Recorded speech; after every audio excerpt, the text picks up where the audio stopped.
Hey, everybody, it's Jamie.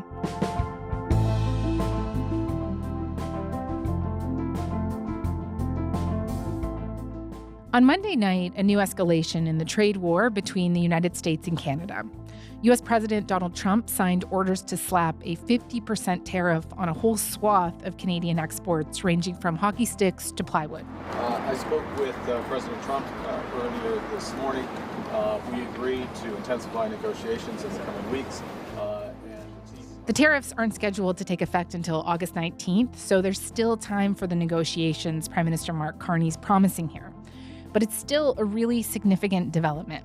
And so to help us understand what's happening and why now, we've got U.S.-Canada trade expert Eric Miller with us. He is the president of the Rideau Potomac Strategy Group, where his clients include critical minerals and potash companies. He's also a fellow at the Canadian Global Affairs Institute.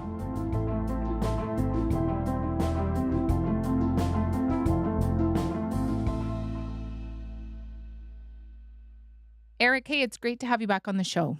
Thanks for having me, Jamie. So let's start by breaking down what we know right now about what these new 50% tariffs are intended to cover, because they came down in these 3 presidential proclamations. The White House said that they were, quote, leveling the playing field for 3 American exports: cars, alcohol, and dairy. Let's start with the dairy and the alcohol. What's Trump doing here? What is getting targeted? So what you have here is a focus on a number of irritants that the United States has had vis-a-vis Canada for a while.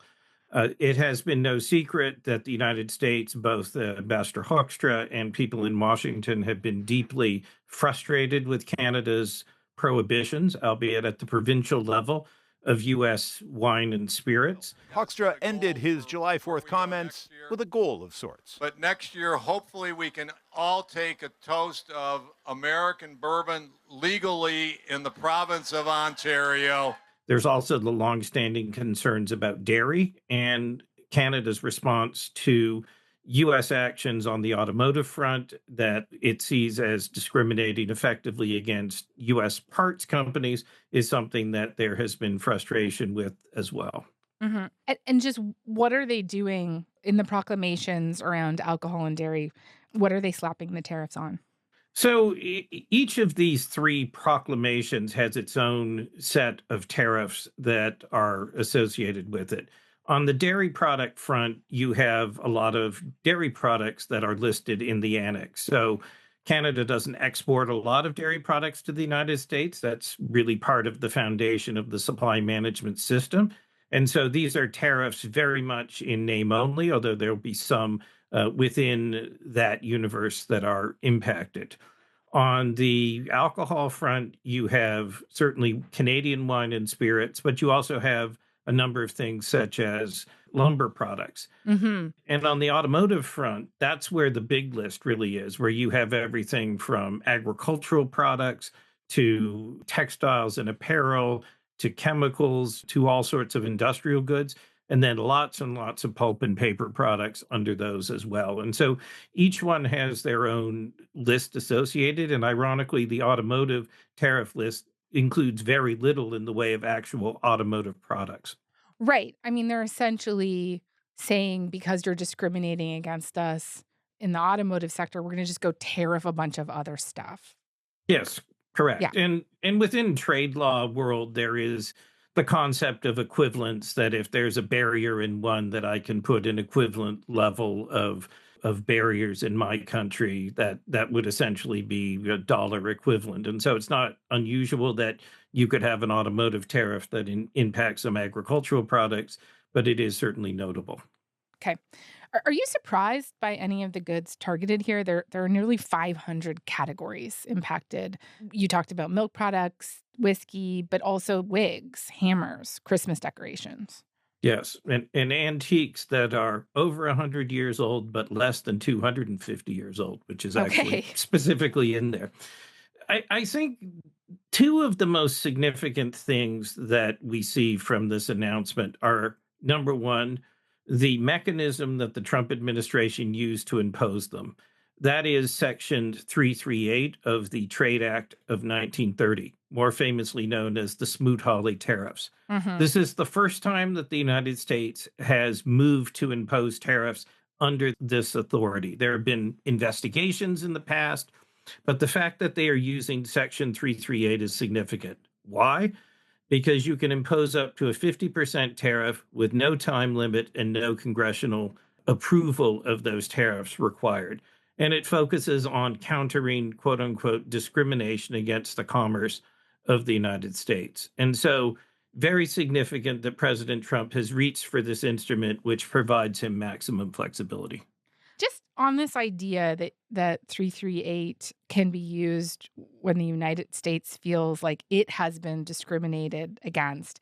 I mean, provinces pulled American alcohol off the shelves in response to Trump's tariffs. And I've sent a direction to the LCBO, these tariffs come, to clear off every bit of U.S. alcohol off the shelves. That's 3,600 products from 35 U.S. states no longer available. Signs reading it's for the good of Ontario. I'm here to announce today that we are removing the rest of the American liquor products from the shelves of the BC liquor stores. The BC Liquor Distribution Board will also no longer import U.S. product, meaning it'll run dry at private stores once current stock is sold. Does this sound as absurd to you as it does to, I would imagine, most people listening right now? I think a lot of people in Canada will feel that Canada was discriminated against first here. Yes, but the United States is not going to have the self-reflection that one would need to say, well, we started this, so we actually shouldn't do this. This is a game of bare-knuckle realpolitik.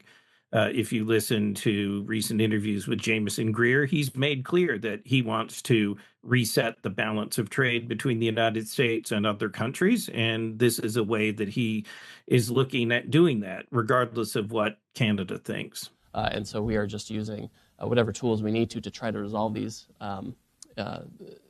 unfair trading practices that have led to this enormous trade deficit of $1.4 billion. It's absolutely unbalanced. It's unlike anything we've seen in U.S. history, that we've seen in world history, and so the president's going to fix it.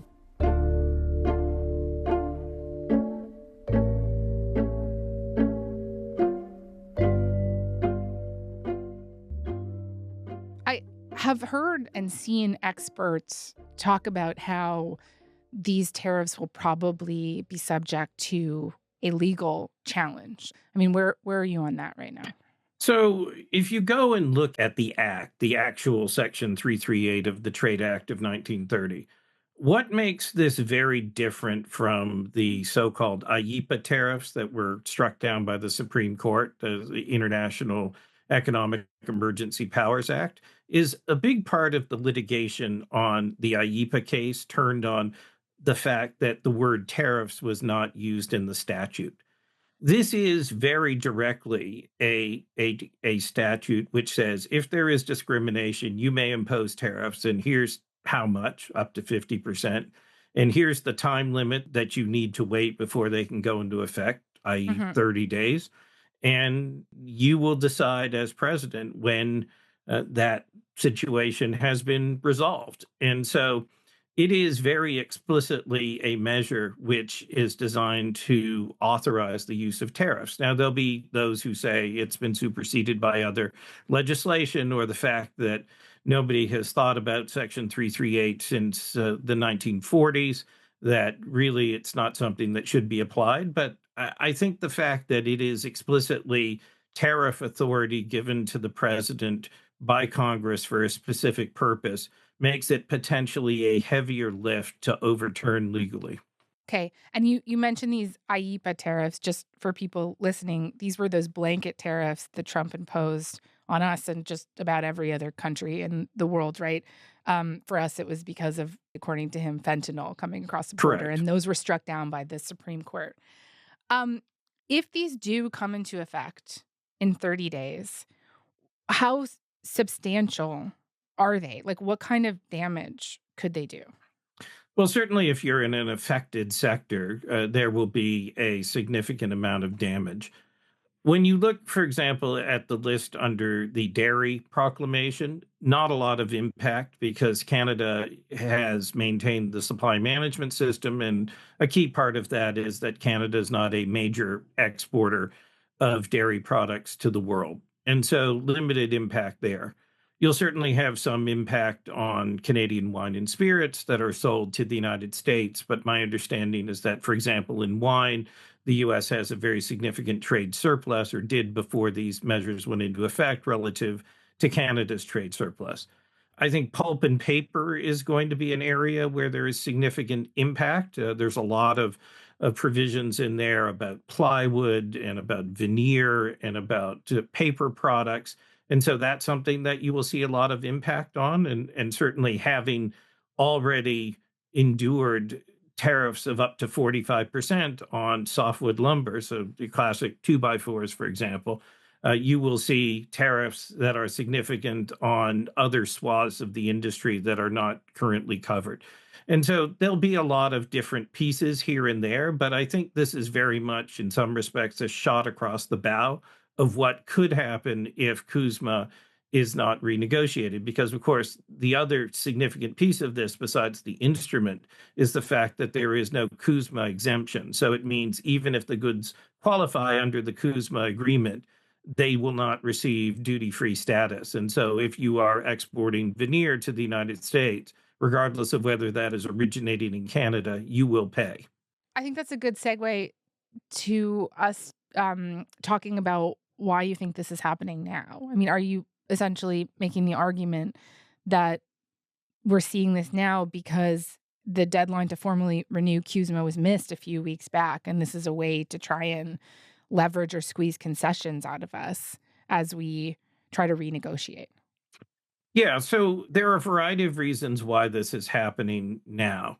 Number one, President Trump wants to remind everyone that he does have significant tariff authority. Number two, he is trying to set the table for a CUSMA renegotiation where the U.S. is deemed to hold most, if not all, of the major cards. And that's not something, of course, that Prime Minister Carney is going to accept or to hand over to him. But this is about going into the fall, the process of examining what a renegotiation of CUSMA would look like, because at the same time as this is happening with Canada, you also have Jameson Greer, the U.S. trade representative and chief negotiator on trade, is in Mexico City having the third round of bilateral discussions on CUSMA renegotiation with Mexico. And so the Mexico process is proceeding perhaps more smoothly than the Canadian process, although that's not to imply that it's easy. What the U.S. has been pushing Canada on is to provide certain pre-concessions, so putting U.S. wine and spirits back on store shelves as a way of paying to begin the process. And what Canada responds is that, well, we gave up the digital services tax as a concession in order to restart the negotiations, and we didn't get anything for it. Yeah. So why would we do that again? And this refusal on Canada's part to put U.S. wine and spirits back on store shelves has been particularly frustrating, and you've seen the U.S. administration get more and more pointed about its criticisms of Canada. And so the administration is trying to squeeze Canada as a prelude to really beginning a more fulsome discussion on CUSMA and its future. Yeah, just on the digital services tax, I was listening to Jameson Greer last week talk about how there are a couple things that Canadians have done. You know, they had a digital services tax they proposed, then rolled back. They had an online streaming act where they wanted to force American companies to fund Canadian companies that they rolled back. I'm glad they did that, but they don't really get credit for doing something bad and then undoing it, right? That's just good practice on their part. What did you make of those comments? Well, certainly that reflects very much the U.S. view. They saw the digital services tax as a bad policy. But, you know, as the famed American political strategist Frank Luntz said, it's not what you say, it's what other people hear. And what Canada heard was that we could give you all the concessions in the world and we would still get no benefit or no credit from it. So why would we give you any?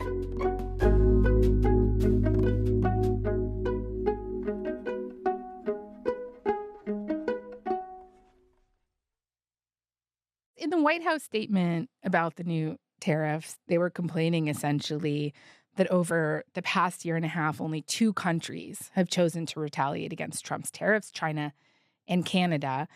And I want to parse this idea with you a little bit more, that what the administration is actually saying here, or what they're suggesting, is that Canada has been too obstinate, that we haven't negotiated a deal.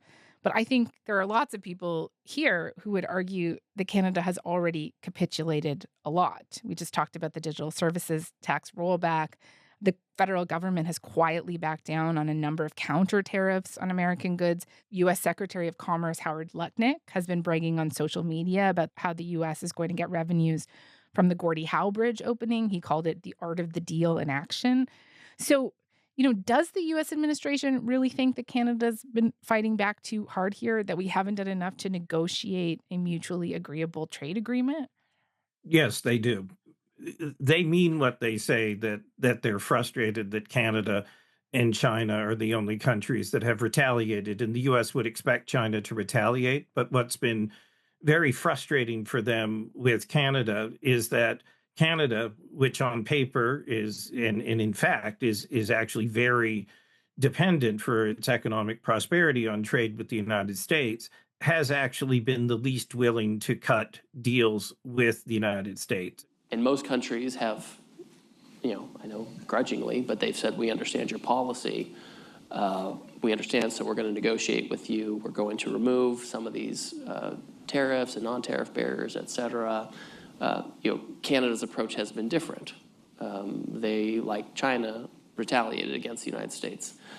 So they're just in a different spot. And it's hard to see necessarily where that ends. Their leadership, from Trudeau to the current leadership, in all fairness to them, they need us to survive. Without us, there's no way they can survive. But they've been very, very tough over a period of the last 50 years, actually.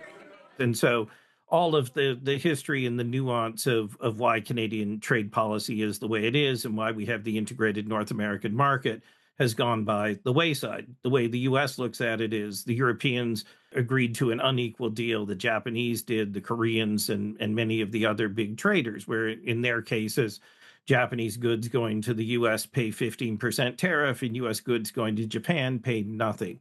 Mm-hmm. Now, in a Canadian context, where there's all of this trade in intermediate inputs and parts for automobiles going back and forth, that kind of radically unequal tariff is not something that can really be accepted from a Canadian perspective. And so you have this situation where Canada also has faced the U.S. threats around annexation, which has colored the willingness and ability to give concessions. But from the U.S. perspective, I'm kind of reminded of that great movie Gladiator from about 20 years ago, where in the opening battle scene, one of the generals says, after they've defeated the Goths, people should know when they're conquered. And, you sort of have a sense that some within the Trump administration see that about Canada and can't believe that Canada wants to keep fighting. And there is a determination now that goes beyond specifically rational trade and commercial policy that wants to see Canada, in essence, brought to heel a little bit more, because you also have, of course, Prime Minister Carney being cast as the leader of the middle power repositioning. Of course, I think what you're referencing there is, lots of reporting, but some specific reporting out of the Wall Street Journal recently about how Carney's been kind of pushing Europe's leaders to reduce their dependence on the U.S. We covered it on our show last week, how there are reports that he's been kind of spearheading this middle power alliance. When Trump hit Canada with tariffs in the past, we did see Canada announce some counter tariffs, even if they were dropped later. We saw, as we've talked about, provinces pull U.S. booze off their shelves. There was this attempt to hit back. Ontario Premier Doug Ford is calling for the same thing now. He's saying that we can't keep rolling over for Trump. We have to stand up to this bully, even though they apparently don't think that we have been rolling over. I'm tired of the bully trying to take our lunch money all the time. We always seem to be on our back heels. We need to be on the offense, not constantly on the defense with President Trump. We need to stand up to the bully, and we need to hit him tariff to tariff, all the way across the board. And that's my message to the Prime Minister. We need a plan moving forward. Should Canada hit back? And if yes, should they hit back with something heavier than booze? So I think the first thing that's important is for the premiers and the prime minister to meet. I understand that Prime Minister Carney is going to meet the premiers later in the week that we are recording. And so there'll be some discussions around strategy. I don't think that Canada should commit a priority to a dollar for dollar retaliation. The question that really should be asked is, what is the most effective path to get to a negotiation and a conclusion that really delivers zero to low tariffs for Canada? Because if you hit back directly, then the U.S. will hit Canada back and we will see the ratchet. That's how in 2025, for example, China got to 145% tariffs with the U.S. And so I think before deciding where and how to hit back, Canada needs to carefully analyze what the pathway looks like. And maybe that pathway looks like not putting tariffs in, but announcing that you're buying the Swedish fighter and not the F-35 or something else that the U.S. really would like Canada to do. But I think we cannot see a situation where leaders are shooting from the hip. This is one where you do need at least a couple of weeks to analyze what the response will be. We do need to see what pressures will also be put on the Trump administration about whether it will actually carry through with these tariffs 30 days hence. And so the first thing to do is to not panic, but very much to plan.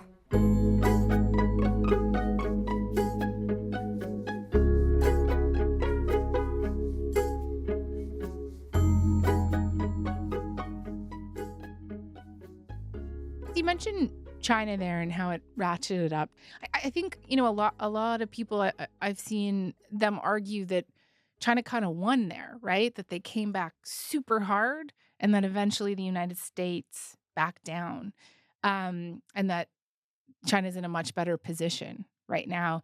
And just what about hitting them with something that they really need? Energy, lumber, potash, critical minerals. These are the real trump cards that we have. Right. And so you certainly could see that as a scenario, but here are your challenges. Number one, resources, as you know, are a provincial responsibility in Canada.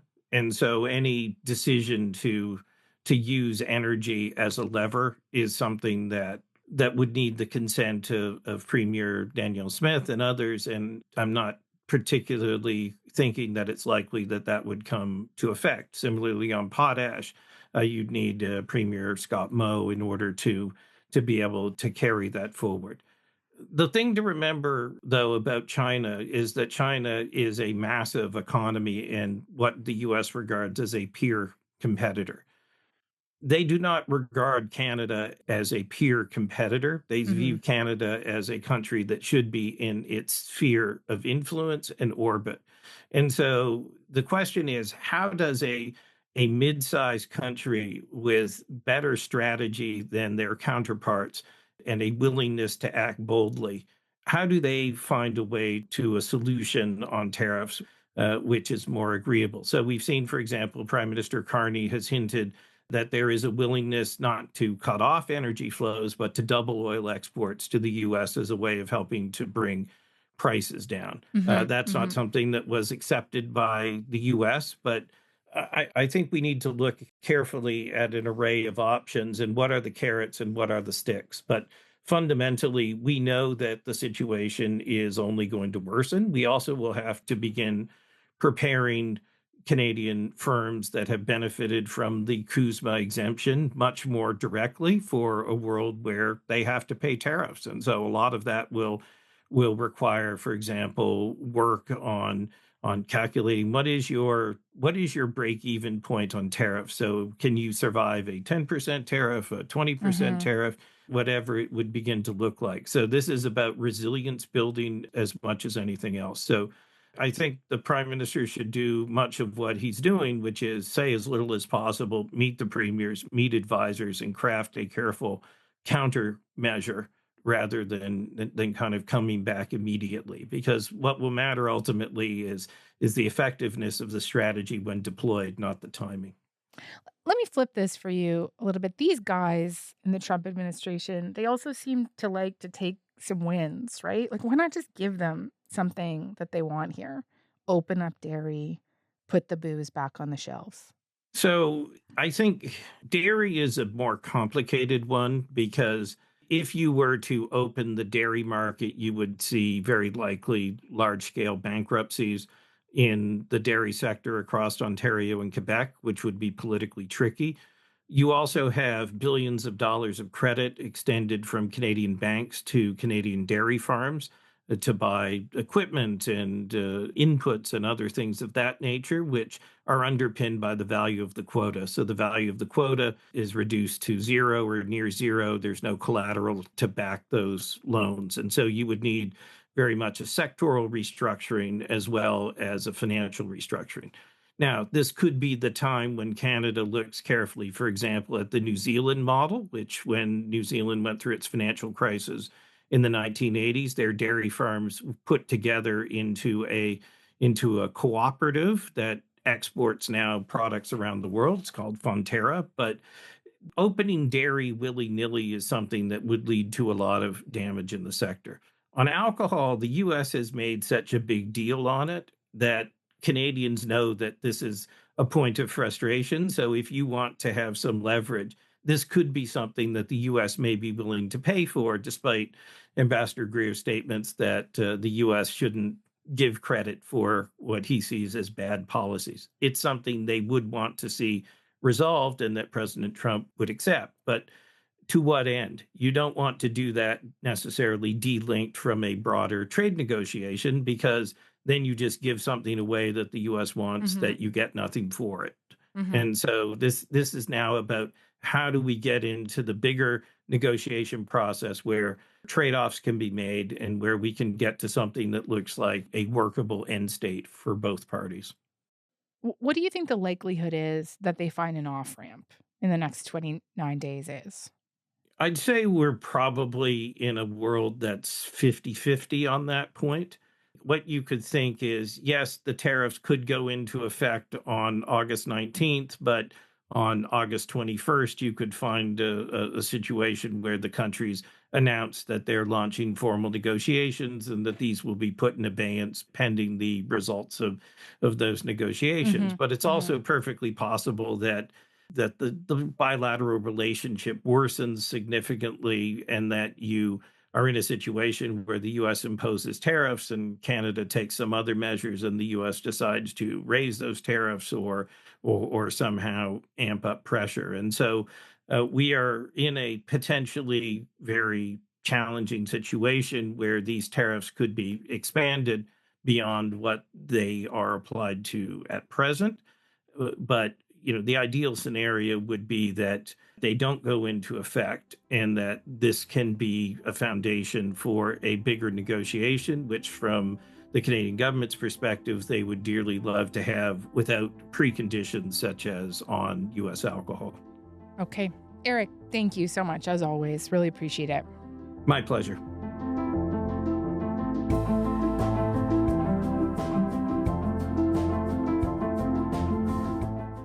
All right. That is all for today. I'm Jamie Poisson. Thanks so much for listening.